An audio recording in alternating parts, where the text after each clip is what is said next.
Well, according to civil society organizations during a protest conference in Abuja, the outcome of the presidential election did not represent the will of the Nigerian people.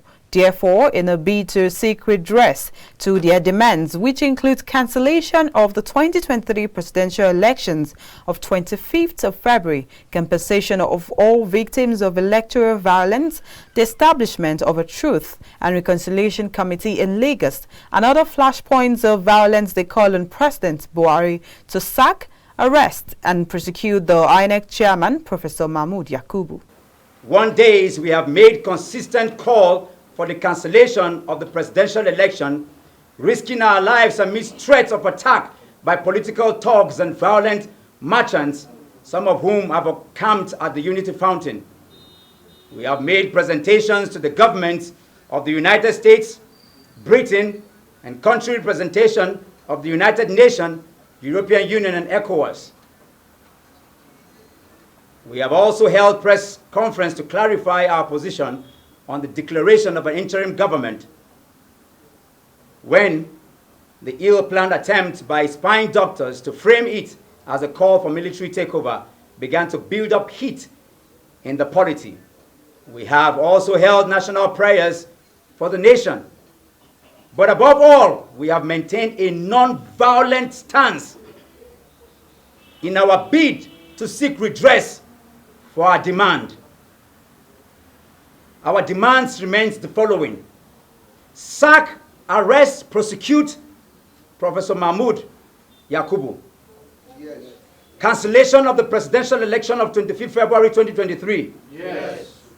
Compensate all victims of electoral violence. Yes. The establishment of Truth and Reconciliation Committee in Lagos and other flashpoints of violence. Yes. Our resolve is built on truth, faith, hope, and on the risky, if not suicidal, conviction that illegality will always birth illegality.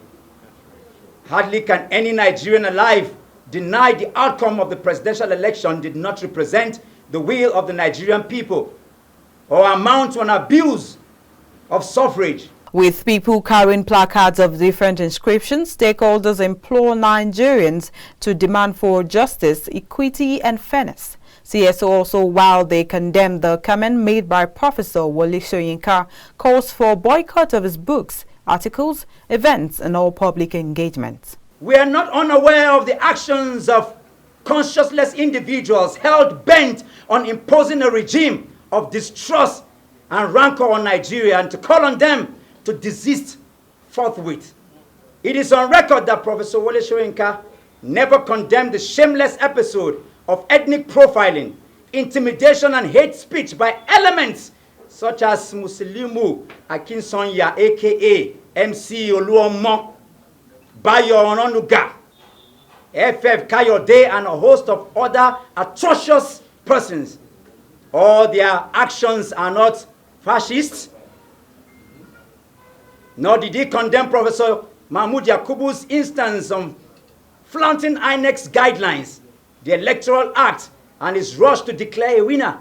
It is sad that when it mattered the most, the voice of our dear Prof, whose books and thoughts form the basis of academic pursuit by some, should breathe reason on the polity